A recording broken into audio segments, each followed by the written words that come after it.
So here we have two final stories, and so it'll be slightly out of sequence. Roy was there to watch the fall of Shanghai. He's going to tell that story. Top was in Nanking, Nanjing, and saw that, and followed the Chiang Kai-shek troops out as they fled to what was in Formosa. So Roy, tell the story of Shanghai. I just want to make a note. I was also at the Battle of the Wai with the 13th Army Group, the Nationalists, General Lee Mee. But after about 3 days there, I came down with typhoid and had to be air evac to Shanghai and spent the next month in a hospital while all of this was going on. But anyway, the fall of, I stayed in Shanghai until the very last day when the communists came in. And I must tell you, first of all, the population of Shanghai, the Chinese population of Shanghai was in a state of panic. The Western population in Shanghai was going on as though life was not going to change at all. It was obvious that the communists were going to take the city. But anyway, they're still playing tennis at the French club, still playing lawn bowls. The British were playing lawn bowls out at the racetrack, at the infield, and the Americans were still rattling their dice on the bar of the American club. I tell you, everything looked the same. The restaurants were still going, the nightclubs, the bar in Blood Alley was as active as ever. But when the communists came,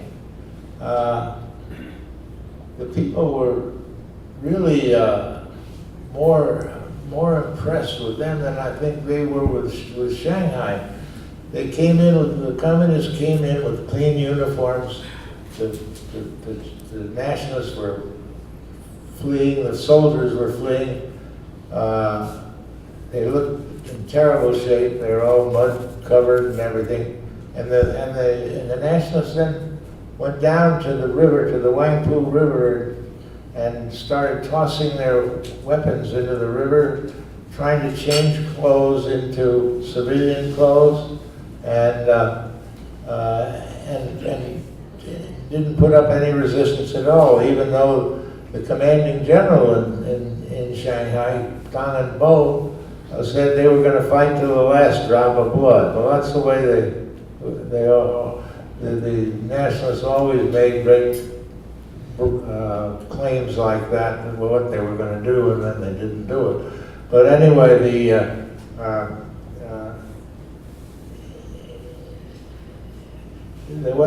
one of the things the Nationals did do, which or tried to do, is they started burning houses in the western area where they thought the communists would enter.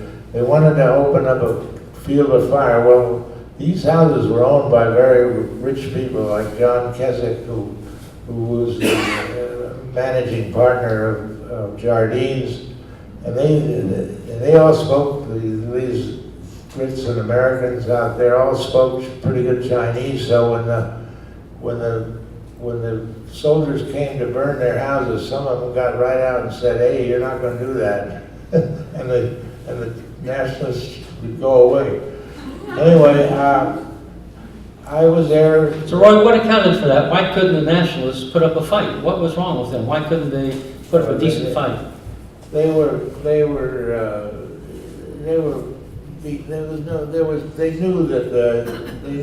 going to happen. They knew that the communists were going to come in. The Battle of the Wai had settled that. But anyway, the panic of the Chinese was very visible. What the police force in Shanghai did was to round up a few black marketeers or gold smugglers. The currency was worthless, so gold was or U.S. dollars were the only usable currency. And they'd round up a few black marketeers, maybe 10 or 12, try them, and in the police court there, put them on a truck, and parade them around town with wooden paddles strapped to their back listing their crimes, and then take them out to where the railroad station is and shoot them.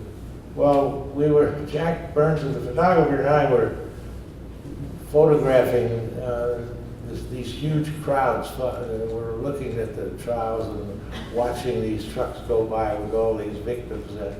And finally, one of the police chiefs there said, "Hey, you got to get in that Black Maria with these guys." Well, we had to sort of felt that we had to do it, that we were covering it.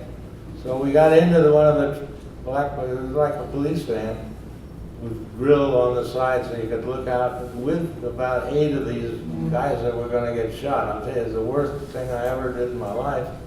The guys were screaming, the trucks were careening around town as a display of trying to frighten keep the people in order, And then we went out to the back of the railroad station and they dumped them out of the Black Maria and shot them. There's a picture there back there, one of them getting shot. Sickening. Anyway, that was the worst thing about the fall of Shanghai was their attempt to maintain discipline. Another thing that was happening was that the government, the Bank of China, one night removed all the gold from its bank and put it on a lighthouse tender and sent it over to Taiwan. At the same time, gold was streaming into Macau in big ingots and being reduced to small 10-ounce bars and then sent by junk over to the mainland. So the gold was going both ways. The government gold was going out and the private gold was coming in. Some of the gold they reduced to such small little pieces that they could strap them to the legs of homing pigeons and send them over that way, send it over that way. But anyway, so the war was over. The war was gone. I mean, the war was over for you. Well, it was finally on May 25th, 1949.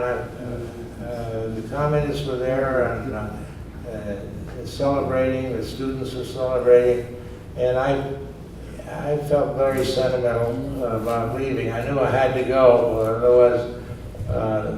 otherwise, who knows what would have happened. But anyway, I wrote as I was leaving, flying out of Shanghai for the last time. This is what I wrote in my notebook. Flying out of Shanghai, I assumed it was for the last time.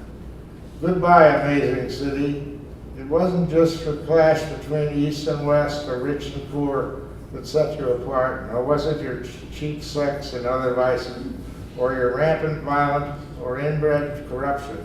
It was your day-to-day excitement that will never be duplicated.